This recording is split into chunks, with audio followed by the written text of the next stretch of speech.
They voted. They agreed. All unanimously. Formula One just confirmed 4 rule changes going live at the Miami Grand Prix. After one 50G crash, months of driver revolt, and 3 emergency meetings, Here is exactly what changes, what it means on track, and why Miami is now a completely different race. All right, let's break this down. The upcoming 2026 regulations have been, well, let's just say controversial. So much so that F1, the FIA, and all the teams have rushed through some emergency changes. We're going to get into exactly what they are and why they matter right now. So here's the game plan. We're going to start with the big problem on the straights that led to that huge crash. Then, we'll see how they're trying to unleash the cars in qualifying, get a handle on overtaking, and beef up safety. And finally, we'll ask the big question. Are these changes a real fix or just a band-aid? First up, the problem on the straights. This is all about fixing a dangerous technique called super clipping. And make no mistake, this change is a direct response to Ollie Behrman's terrifying 50G crash back at Suzuka. So what on earth is super clipping? Well, it's a way for the car's electric motor to recharge the battery even when the driver's foot is flat on the throttle.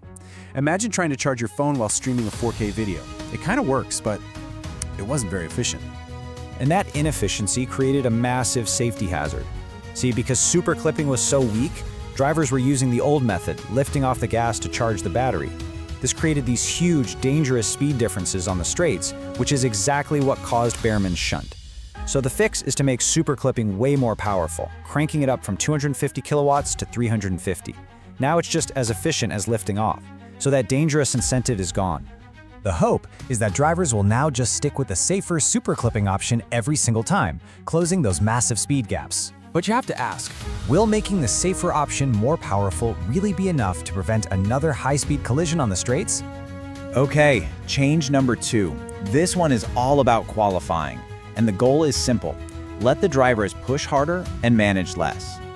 To get this, we have to talk about megajoules. Don't worry, it's just a unit of energy.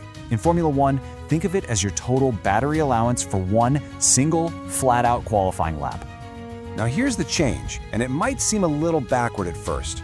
They're actually reducing the maximum energy drivers can recharge per lap from 8 megajoules down to 7. So how does less energy mean more pushing? Simple. With a smaller battery allowance to play with, there's less for the driver to manage. Less time thinking about energy saving means more time focusing on pure speed. And if you want a perfect example of the problem, just look at Charles Leclerc in China. He was so fast in the first 2 sectors of his lap that he completely drains his energy. By the final sector, his car's system literally cut his power. As one analysis put it, his own car was penalizing him for pushing too hard. This change is designed to stop that from ever happening again. The whole point is to let drivers attack from the moment they cross the line to the moment they finish the lap. But the real question is, by forcing less energy management, have the rule makers finally let the drivers go flat out in qualifying again? All right, on to our third big change, and this one directly affects the on-track action. We're talking about controlling the overtake by putting a cap on the boost mode.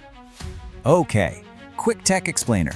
You have the MGU-K. That's the electric motor that grabs energy when you brake and then shoots it back out for a power boost. Then you have boost mode. Think of this as your overtake button. It's that extra surge of electrical power you get to attack the car ahead. So the new rule basically creates a 2-tier power system. In key attack zones, like coming out of a corner onto a long straight, drivers will get the full 350 kilowatts of power. But everywhere else on the lap, that power is limited to just 250. The idea is to make the power delivery more predictable and to tame those huge speed differentials that can make overtaking a bit sketchy. Now, the FIA says this will keep overtaking possible while making it safer. But you've got to wonder, does limiting the power boost in certain areas actually make overtaking safer? Or does it just make it harder to pull off a move? Before we get to the final change, if you want full coverage of the Miami Grand Prix to see how these rules play out, subscribe to PitCrew TV. We'll have every session and every storyline all weekend long, straight to the point. All right, let's dive into our fourth and final set of changes. This one is purely about safety, from the second the lights go out to driving in the trickiest conditions. This tackles 2 of the most dangerous moments in a Grand Prix. First, for race starts, a new system will actually detect if a car gets a poor start. If it does, the car will automatically deploy extra power to get it up to speed and prevent it from being a sitting duck. Second, in wet weather, the electrical power will be turned down to help drivers keep control when grip is low. And for both situations, the cars involved will have flashing lights to warn everybody else on track. These are really smart, proactive safety measures, but they do bring up a more fundamental question about the sport. In a sport that is defined by risk, how much can technology truly protect drivers in those critical moments at the start and in the rain? So, there you have it, the 4 big changes. Now let's zoom out. Are we looking at a surgeon's scalpel here, making precise fixes? Or is this just a band-aid on a much bigger problem? What does this all mean for 2026? I think Autosport put it perfectly when they described the FIA's approach here. They called it a scalpel, not a baseball bat. The goal was never to rip up the rulebook and start again. It was about making small, targeted fixes to the most urgent problems that cropped up. So you really have 2 ways of looking at this.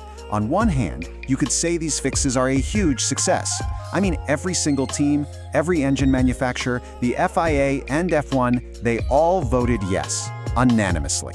But on the other hand, you have drivers like Max Verstappen who, while encouraged by the talks, still thinks the regulations are fundamentally wrong.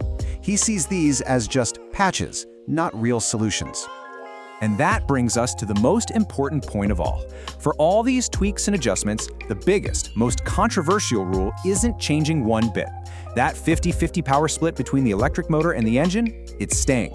It looks like that debate is being kicked down the road to 2027. Miami is days away, and anything can happen. So what do you think? Are these 4 changes enough to fix the 2026 regulations, or is this just the beginning of a much bigger problem? Drop your answer in the comments. And if you want F1 content that gets straight to the point, subscribe to PitCrew TV. The 2026 season continues now.